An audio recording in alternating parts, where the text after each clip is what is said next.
बिस्मिल्लाहिर्रहमानिर्रहीम।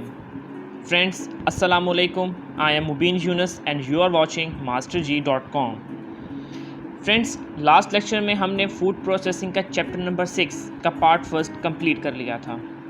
Part first में हमने कुछ ड्राइंग टेक्निक्स के रेलिवेंट पढ़ा था जो हम मॉइस्चर रिमूव करने के लिए यूज़ करते हैं फूड्स के अंदर। जब भी हमने फूड को लॉन्ग स्टोरेज के लिए रखना होता है तो उसके लिए ज़रूरी है कि उसके अंदर से हम मॉइस्चर को रिमूव करते हैं। जो टेक्निक्स हमने इस पूरे चैप्टर में, जिसको हमने 2 पार्ट्स में डिवाइड किया है, उन टेक्निक्स का थोड़ा सा मैं आपको ओवरव्यू दे देता हूँ।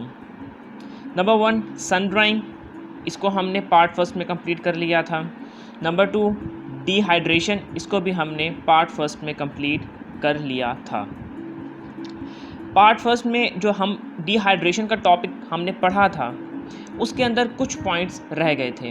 जैसा कि मैंने आपको बताया था कि डिहाइड्रेशन के अंदर डिफरेंट मज़ीद आगे उसकी टाइप्स आती हैं, जैसे कि हॉट एयर ड्रायर्स आते हैं, drying by contact with heated surface आते हैं, drying by application of energy from a radiating microwave, इसी तरह से स्पेशल ड्राइंग टेक्निक्स आती हैं। तो हमने डिहाइड्रेशन वाले टॉपिक के अंदर हॉट ड्रायर्स पढ़ लिए थे, जिसमें हमने natural draft dryers, forced draft dryers पढ़ लिए थे। अब हम इनसे आगे मूव करते हैं सेकंड पॉइंट की तरफ। डिहाइड्रेशन के टॉपिक के अंदर ही हम शुरू करते हैं drying by contact with heated surface.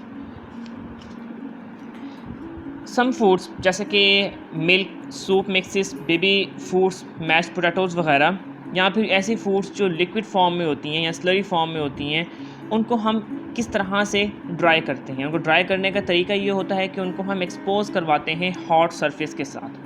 हम कोई भी मेटालिक सरफेस ले लेंगे, उसको हम बहुत ज़्यादा हीटअप कर देंगे, देन उसके अंदर से अपने लिक्विड फूड जो है उसको पास करवाएंगे, चाहे वो हमारे पास जो मेटालिक सरफेस प्लेट की फॉर्म में है या फिर वो एक मेटालिक हॉलो ट्यूब की फॉर्म में है। उसमें जब हम अपना जो लिक्विड है, लिक्विड फूड, उसको हम पास करवाएंगे तो ऑटोमेटिकली वो ड्राई अप हो जाएगी। इसके लिए हम यूज़ करते हैं ड्रम ड्रायर। जब भी हमने कांटेक्ट विद हीटेड सरफेस की बात करनी हो तो हम ड्रम ड्रायर का जो नाम है सबसे पहले यूज़ करते हैं। ड्रम ड्रायर एक या एक से ज़्यादा हॉलो मेटालिक सिलेंडर्स होते हैं जिनको हम ड्रम कहते हैं, और उनको इंटरनली हीट किया जाता है स्टीम के ज़रिए या फिर किसी भी और हीटिंग मीडियम से। जैसे जैसे इसको हीट करते हैं उसके बाद जो सिलेंडर होता है ये रिवॉल्व करता है अपने हॉरिजॉन्टल एक्सिस के ऊपर। जैसे जैसे रिवॉल्व करता रहता है, ये जो लिक्विड इसके अंदर हमने डाला होता है उसकी एक थिन फिल्म साथ साथ कलेक्ट करता रहता है। जब इसकी जो रिवॉल्विंग है ये 180 टू 270 डिग्रीज तक पहुंच जाती है, तो जो फिल्म इसके अंदर आ रही होती है, थिन लेयर इसके अंदर जमा हो रही होती है फूड मटेरियल की, वो ड्राई होना शुरू हो जाती है। उसके बाद उसको हम स्क्रैप के ज़रिए, जो ड्राइड फिल्म होती है जो पाउडर फॉर्म में आ गई होती है, उसको हम स्क्रैपिंग के ज़रिए वहाँ से रिमूव कर लेते हैं और कन्वेयर बेल्ट के ऊपर डाल लेते हैं। उसके बाद हम जो नेक्स्ट हमारे पास लिक्विड मटेरियल होता है, लिक्विड फूड होती है, उसको इस ड्रम के अंदर हम इंट्रोड्यूस करवाते हैं। ड्रम रिवॉल्व करता है और इसी तरह से जो थिन फिल्म होती है वो ड्राई होने शुरू हो जाती है। जो मेटालिक इसकी वॉल्स होती हैं उनके साथ वो चिपक जाती है, उसको वहाँ से हम स्क्रैपिंग के ज़रिए रिमूव कर लेते हैं। ये जो मेथड है ड्रम ड्रायर्स का, ये बहुत ही इकनॉमिकल है यूज़ करने के लिए, और जो इसके अलावा ये इजी टू यूज़ है, इसमें कोई इतनी ज़्यादा डिफ़िकल्ट अंडरस्टैंडिंग नहीं है। ड्रम ड्रायर्स की जो टाइप्स होती हैं उसमें हम इस तरह से देखते हैं कि एक यूनिट के अंदर कितने ड्रम्स लगे हुए हैं। अगर एक ड्रम है तो वो एक टाइप होगी, अगर 2 ड्रम्स हैं तो वो सेकंड टाइप होगी, एंड सो ऑन। अब इसमें जो मोस्टली हम यूज़ करते हैं इंडस्ट्रीज़ के अंदर, वो हमारे पास आते हैं सिंगल, डबल और twin drum systems. Drum dryer के बाद हमारी जो सेकंड आती है इसके टेक्निक, इसके ड्राई करने की हीटेड सरफेस के साथ, वो आती है हमारे पास वैक्यूम शेल्फ ड्रायर। इस टेक्निक के अंदर जो फूड है उसको हम प्लेस कर देते हैं 2 प्लेट्स के दरमियान, जहाँ पर वैक्यूम क्रिएट हुआ होता है। यहाँ पर फूड्स को डिहाइड्रेट किया जाता है under vacuum at low temperature. ये जो प्रोसीजर है ये काफ़ी एक्सपेंसिव है और ये सिर्फ उन फूड्स के लिए यूज़ होता है जो बहुत ज़्यादा सेंसिटिव होती हैं या फिर जो बहुत ज़्यादा हाईली प्राइस्ड होती हैं। देन हम डिहाइड्रेशन के अंदर ही थर्ड पॉइंट की तरफ आते हैं, जो कि है drying by the application of energy from radiating microwave और dielectric sources. Page number 72 पर हम ये स्टार्ट करने लगे हैं। अब बहुत सी रेडिएशंस की टाइप्स इस तरह की होती हैं जो कि इलेक्ट्रोमैग्नेटिक स्पेक्ट्रम से निकलती हैं और उनमें उनकी ये प्रॉपर्टी होती है कि वो हीट प्रोड्यूस कर देती हैं फूड मटेरियल्स के अंदर, जिसकी वजह से उसमें जो मॉइस्चर होता है वो इवेपोरेट हो जाता है। ये जो इंफ्रारेड रेडिएशंस होती हैं ये फूड इनको एब्जॉर्ब कर लेते हैं और इनको एब्जॉर्ब करने के बाद उनमें फूड्स के अंदर हीट जनरेट होती है और हीट जनरेशन के बाद उसमें से जो मॉइस्चर होता है वो इवेपोरेट करना शुरू कर देता है हाई रेट पर। जो रेडिएशंस हम इस प्रोसेस में यूज़ करते हैं उनकी वेवलेंथ मोस्टली 0.8 to 400 नैनोमीटर तक होती है। जब हम बात करते हैं कि हम किस फ्रीक्वेंसी की वेव यूज़ करें, इसमें रेडिएशन यूज़ करें, तो मोस्टली हम जो 915 मेगाहर्ट्ज़ की फ्रीक्वेंसीज़ होती हैं और इसी तरह से जो 2450 मेगाहर्ट्ज़ की जो हमारे पास फ्रीक्वेंसीज़ की वेवलेंथ्स होती हैं उनको हम यूज़ करते हैं फूड इंडस्ट्री में फॉर ड्राइंग पर्पसेस। ये तो बात हो गई drawing by application of energy from radiating microwave के रेडिएशंस के थ्रू आपने किस तरह से उसको हीट अप करके उसमें से मॉइस्चर को रिमूव करना है। अब हम बात करते हैं डाइलेक्ट्रिक हीटिंग की। डाइलेक्ट्रिक हीटिंग की जब हम बात करते हैं तो जो फूड मटेरियल होता है उसको हम दो पैरेलल इलेक्ट्रोड्स के दरमियान रख देते हैं और वहाँ पर उसको हीट किया जाता है। यहाँ पर आप लोगों ने दोनों चीज़ों में जो डिफरेंस है उसको जहन में रखना है कि जब हम माइक्रोवेव की बात करेंगे तो उसमें एक रेजोनेंस कैविटी में हम करते हैं, जबकि हम जब डाइलेक्ट्रिक सोर्सेज यूज़ करते हैं तो दो इलेक्ट्रोड्स के दरमियान में हम अपनी जो फूड प्रोडक्ट होती है उसको रखकर हीट करवाते हैं, राइट। इसके बाद हम आगे चलते हैं और देखते हैं जो माइक्रोवेव हीटिंग होती है उसमें जो माइक्रोवेव्स होती हैं वो प्रोड्यूस हो रही होती हैं मैग्नेट्रॉन ट्यूब से, जो फूड जिसको एब्जॉर्ब करती है उन रेडिएशंस को, उसके बाद उसमें हीट जनरेट होती है और ऑल्टरनेटिंग करंट्स पैदा होते हैं फूड के अंदर, जिसकी वजह से फ्रिक्शन पैदा होती है फूड मटेरियल के अंदर ही, और उसके बाद जो मॉइस्चर है वो रिमूव होना स्टार्ट हो जाता है। डाइलेक्ट्रिक एंड माइक्रोवेव जो हमारे पास हीटिंग होती है इसके बहुत ज़्यादा यूजेस होते हैं। फॉर एग्ज़ाम्पल हमने जब कंसंट्रेशन करनी हो या ड्राइंग करनी हो, इसी के साथ हमने baking, cooking, blanching, pasteurisation, sterilisation के साथ साथ भी इसको हम यूज़ कर सकते हैं। इसी तरीके के हमने जब और जो प्रीलिमिनरी स्टेप्स होते हैं या फिनिशिंग स्टेप्स होते हैं फूड प्रोसेसिंग के अंदर, जैसे कि ड्राइंग ऑफ पोटैटो चिप्स या cooking of chicken pieces and baking crackers, इन तमाम चीज़ों में हम ये स्टेप यूज़ कर सकते हैं। फिर हम आते हैं डिहाइड्रेशन के अंदर ही फोर्थ पॉइंट की तरफ, जो कि हमारे पास है special drawing techniques, page number 72 पर ही, जिसको ऑरेंज कलर में हाईलाइट किया गया है। स्पेशल ड्राइंग टेक्निक्स जो होती हैं इसमें हम कुछ एडवांस टेक्निक्स इस्तेमाल करते हैं, जिसकी सबसे पहली जो एग्ज़ाम्पल है वो है पफ ड्राइंग। पफ ड्राइंग को हम यूज़ करते हैं ताकि जो फूड पार्टिकल्स हैं उनकी जो पोरोसिटी है, उसमें जो पोर्स हैं उसको इंक्रीज़ किया जा सके, ताकि फूड मटेरियल्स की जो लुक है वो स्पंजी आए, वो फोम लाइक आए। ऐसे प्रोडक्ट्स को दोबारा से जब हमने उनको रिकॉन्स्टिट्यूट करना होता है, वापस अपनी असली हालत में लेकर आना होता है, मतलब जब उनको हमने कंज्यूम करना होगा तो वो ईज़िली आ सकते हैं और उनका टेक्सचर जो होता है वो काफ़ी हद तक अच्छा होता है as compare to other dried food materials. अब यहाँ पर हम बात करते हैं कि प्रोडक्शन ऑफ पोटैटो पफ्स, ये इसकी एक बहुत बड़ी एग्जांपल है। जो हम जो पोटैटो पफ्स हैं इनको हम बना सकते हैं, यूज़ कर सकते हैं इसमें इस पफ ड्राइंग की टेक्निक को। देन हम बात करते हैं सेकंड नंबर पे foam mat drying. Foam mat drying भी पफ ड्राइंग से मिलता जुलता ही है, काफ़ी हद तक सिमिलर है। इसमें भी हम जो प्रोडक्ट होती है उसको लार्जर वॉल्यूम के साथ प्रोड्यूस करते हैं और उसका टेक्सचर जो होता है फूड मटेरियल का वो स्पंजी होता है। जब हम बात करते हैं फोम मैट ड्राइंग की तो इसके अंदर जो रॉ मटेरियल होता है इसकी हम विपिंग भी करते हैं। फॉर एग्जांपल एग वाइट है अगर हमारे पास। अगर हम बात करें कंसनट्रेटेड सिट्रस जूसेस की, फ्रूट प्यूरीज़ की या टोमेटो पेस्ट की, तो एक एडिबल विपिंग एजेंट होता है जिसको हम ऐड करते हैं विपिंग पर्पस के लिए। फिर आगे चलते हैं हम, तो जो स्टेबल फॉर्म्स बनते हैं इसके रिज़ल्ट में वो थिन लेयर्स की फॉर्म में होते हैं, ट्रेस के ऊपर होते हैं या बेल्ट्स के ऊपर होते हैं। उनको फिर हम ड्राई कर लेते हैं किसी भी अप्रोप्रिएट सिस्टम के थ्रू। ये काफ़ी हद तक स्पेशल ड्राइंग टेक्निक्स हैं। ओके फ्रेंड्स, यहाँ तक हमारा जो डिहाइड्रेशन का टॉपिक था वो कंप्लीट हो गया है।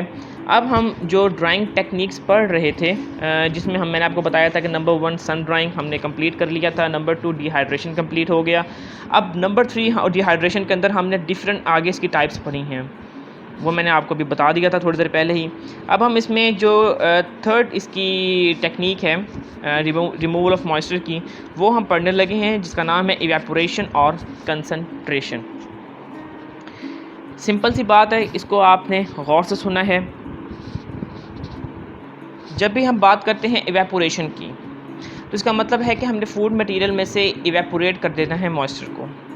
ऑब्वियसली जब उसमें से मॉइस्चर हम इवेपोरेट कर देंगे तो पीछे हमारे पास सिर्फ़ और सिर्फ जो उसके सॉलिड पार्टिकल्स होंगे, बाकी वो रह जाएंगे। इट मींस वो अब कंसनट्रेटेड फॉर्म में आ गया है। आप लोगों को कंसनट्रेटेड और डाइल्यूट फॉर्म में जो डिफरेंस है वो आई होप कि पता होगा। डाइल्यूट फॉर्म वो होती है जिसमें वाटर की अमाउंट ज़्यादा होती है, और कंसनट्रेटेड सोल्यूशन वो होता है जिसमें वाटर की अमाउंट कम होती है, और जो बाकी इसमें सॉल्यूट्स होते हैं वो ज़्यादा होते हैं।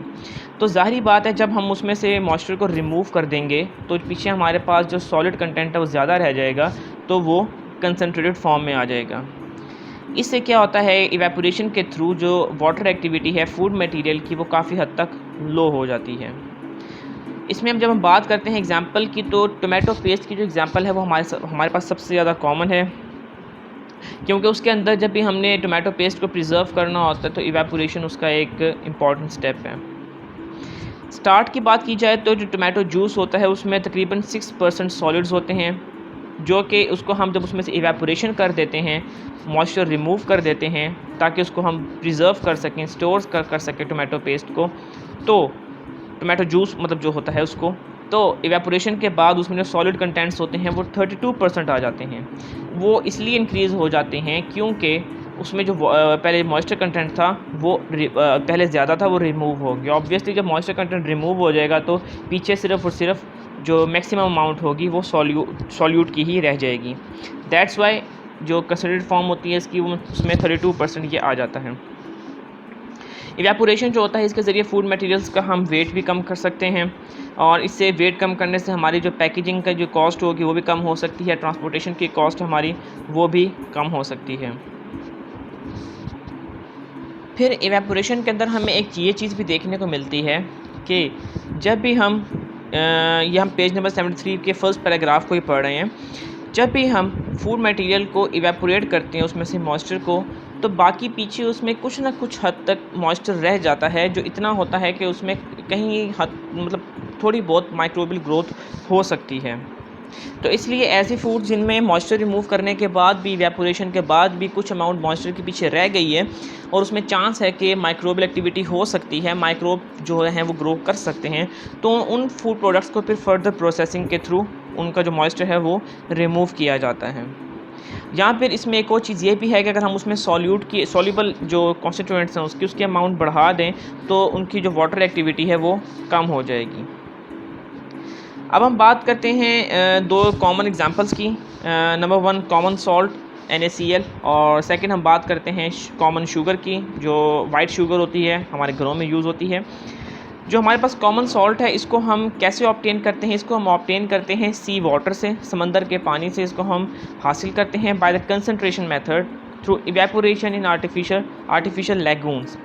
कि हम जो वाटर हमने लिया होता है, हम वाटर कलेक्ट करते हैं सी वाटर, उसकी हम इवेपोरेशन करते हैं। जब उसमें से वाटर इवेपोरेट हो जाता है, पीछे हमारे पास जो सॉलिड अमाउंट में सॉल्ट्स होते हैं, क्रिस्टल्स होते हैं, वो हमें हासिल हो जाते हैं कॉमन सॉल्ट के।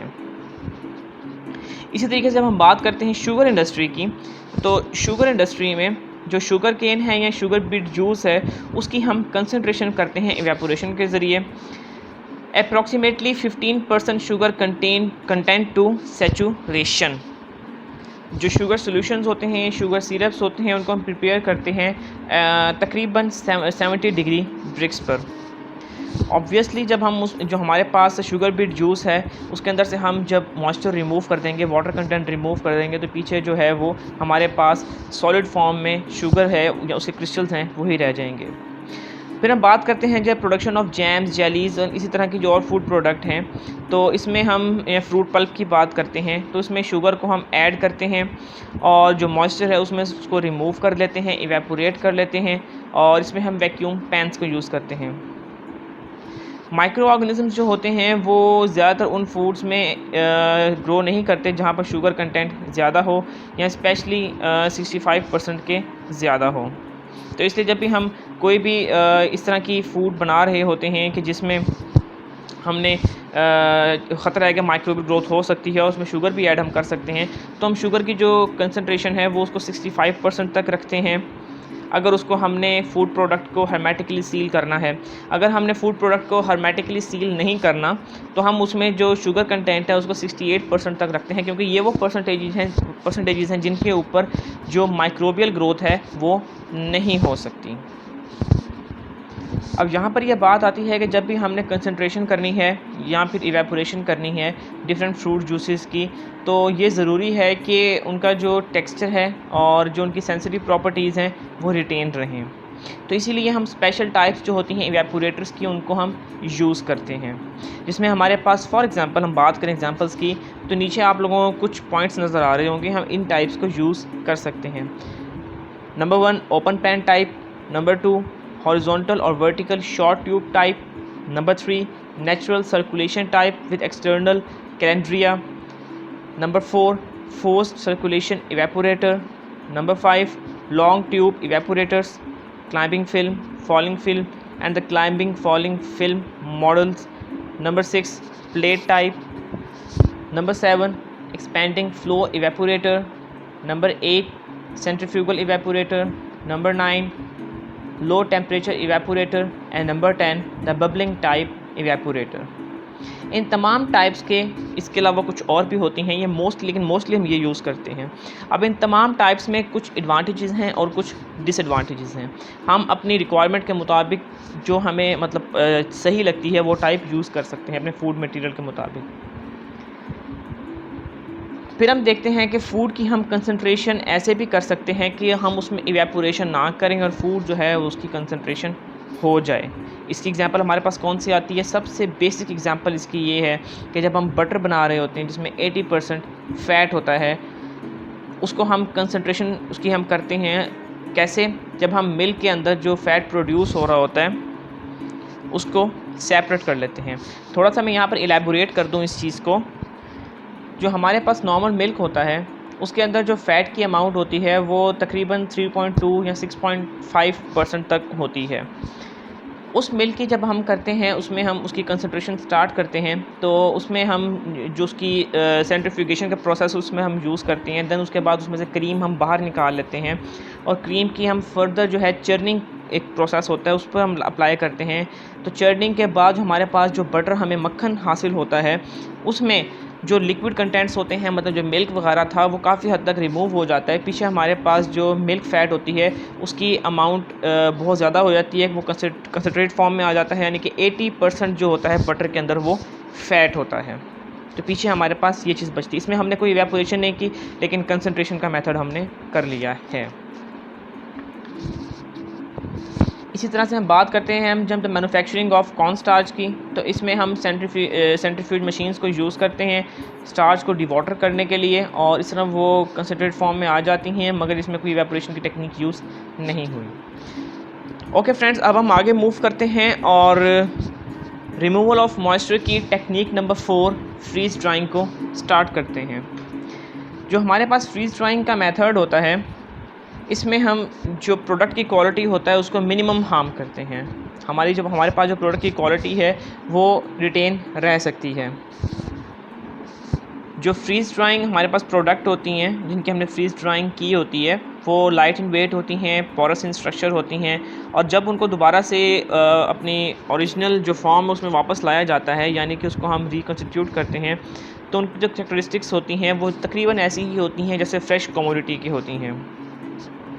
इसके अलावा ये कि जो हमारे पास फ्रीज़ ड्राइड प्रोडक्ट्स होती हैं उनका जो साइज़ होता है और उनकी जो शेप होती है वो रिटेन रहती है। अगर हम इसकी डिटेल को देखेंगे फ्रीज़ ड्राइंग किस तरीके से की जाती है तो बड़ा ही सिंपल सा प्रोसेस है, आप लोग गौर से सुनिएगा। फ्रीज़ ड्राइंग के अंदर हम जो हमारे पास फूड मटेरियल होता है उसकी सबसे पहले फ्रीजिंग कर लेते हैं। जब वो फ्रीज़ हो जाती है, सॉलिड फॉर्म में आ जाती है, देन उसके अंदर से हम मॉइस्चर रिमूव करने के लिए सब्लिमेशन का प्रोसेस लगाते हैं। सब्लिमेशन का प्रोसेस वो होता है कि जिसमें हमने मॉइस्चर को इवेपोरेट कर लेना है, लेकिन वो सॉलिड स्टेट से जो मॉइस्चर होगा डायरेक्ट वेपर स्टेट में आ जाएगा, दरमियान में लिक्विड स्टेट में नहीं आएगा। तो दोबारा सुन लें, सबसे पहले हमने फूड मटेरियल को फ्रीज़ कर लिया। फ्रीज़ करने के बाद उसमें से हमने जो मॉइस्चर है उसको रिमूव करना है। अब फूड मटेरियल सॉलिड फॉर्म में है तो जो मॉइस्चर है वो भी अंदर फ्रीज़ हुआ होगा।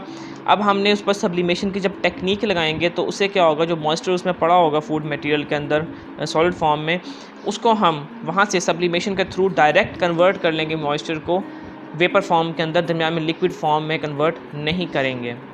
इसे कहते हैं सब्लिमेशन। और जब वो वेपर फॉर्म में आ जाएगा देन उसको वो वहाँ से इवेपोरेट हो सकता है। जो हम बात करें सब्लिमेशन प्रोसेस की, तो ये हम लो वैक्यूम पर कैरी आउट करते हैं, usually at 0.1 to 2 millimetre Hg।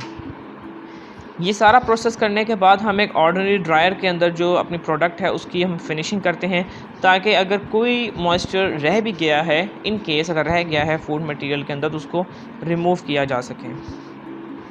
Fridge drawing के कुछ डिसएडवांटेजेस भी होते हैं, जैसे कि फ्रीज़ ड्राइंग के दौरान जो है पॉसिबिलिटी है कि रॉ मटेरियल का जो सेल स्ट्रक्चर है उसको डैमेज हो जाए, या इसके अलावा जो आपकी प्रोडक्ट है वो ब्रिटल है और जो ससेप्टेबल हो जाए वो मैकेनिकल डैमेज, किस्म मैकेनिकल डैमेज भी हो सकता है।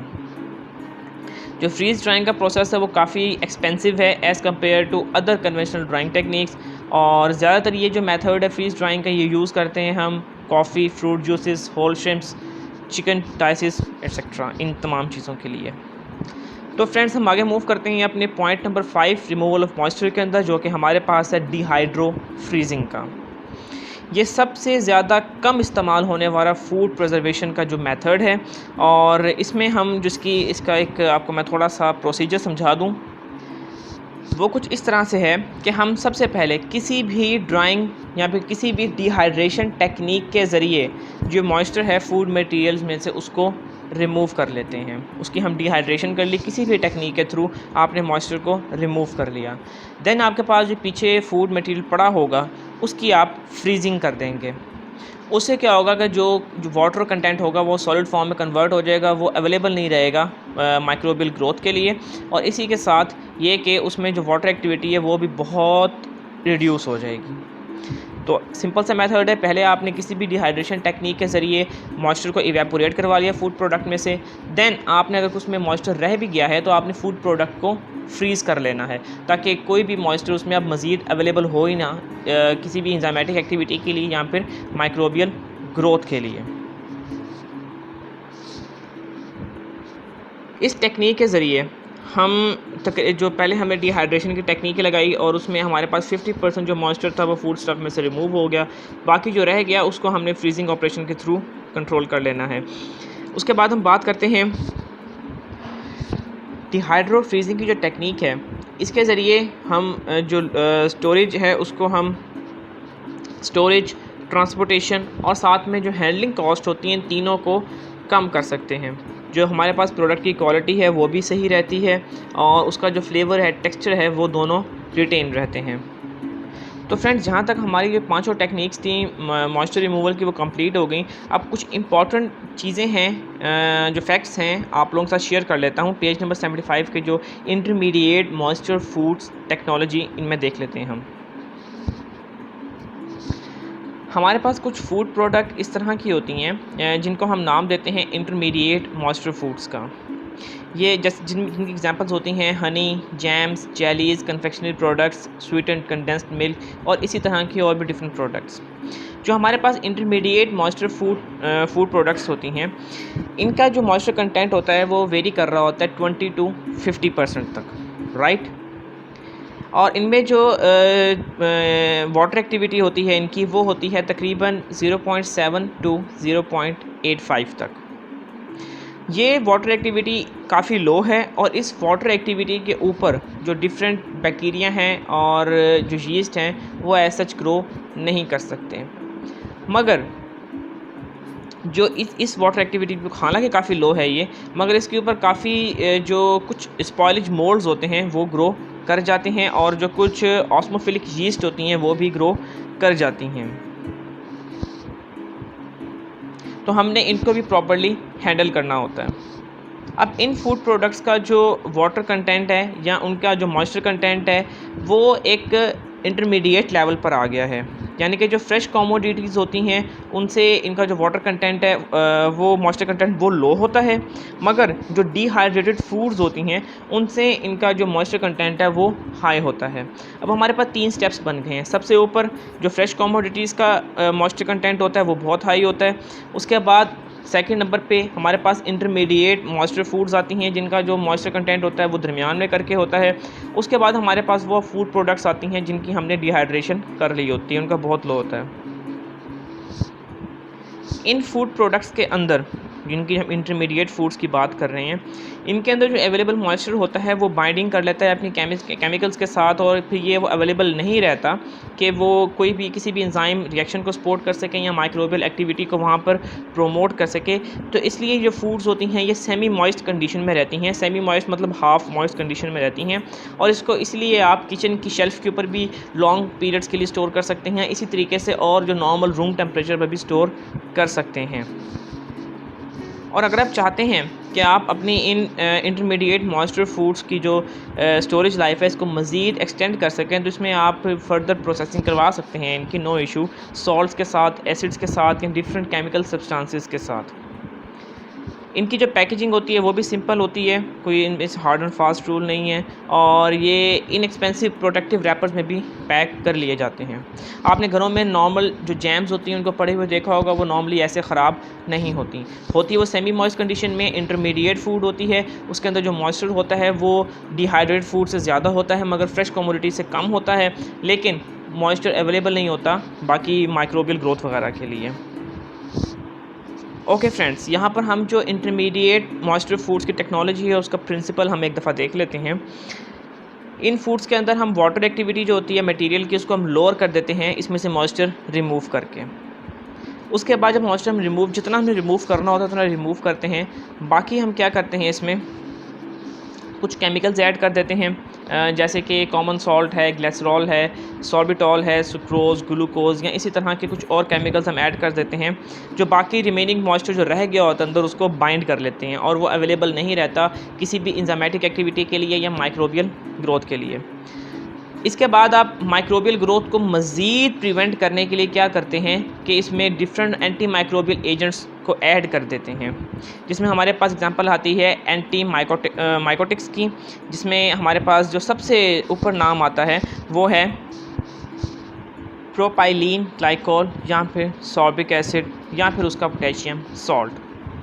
तो फ्रेंड्स, ये कुछ टेक्निक्स थी जो हमने इंटरमीडिएट मॉइस्चर फूड्स के अलावा हमने डिफरेंट जो रिमूवल ऑफ मॉइस्चर में पढ़ा, जैसे कि सन ड्राइंग, डिहाइड्रेशन, इवेपोरेशन और concentration, freeze drying, dehydro freezing. इन तमाम टेक्निक्स के ज़रिए हम मॉइस्चर को लो कर सकते हैं, रिमूव कर सकते हैं, इवेपोरेट कर सकते हैं, ताकि फूड मटेरियल को लॉन्ग टर्म के लिए हम स्टोर कर सकें। तो फ्रेंड्स, होप सो आप लोगों को ये वाला लेक्चर कंप्लीट, इसका पार्ट 1 भी और आज जो हमने पार्ट 2 पढ़ा चैप्टर नंबर 6 का, ये समझ आ गया होगा। अगर आपको इससे रेलिवेंट कोई भी क्यूरी है, आपका कोई भी क्वेश्चन है, तो आप नीचे कमेंट बॉक्स में पूछ सकते हैं। आपसे रिक्वेस्ट है कि हमारे चैनल masterg.com को लाइक, सब्सक्राइब और शेयर कर दें। नेक्स्ट वीडियो में मुलाकात होगी आपसे एक नए टॉपिक के साथ। तब तक के लिए अल्लाह हाफिज़।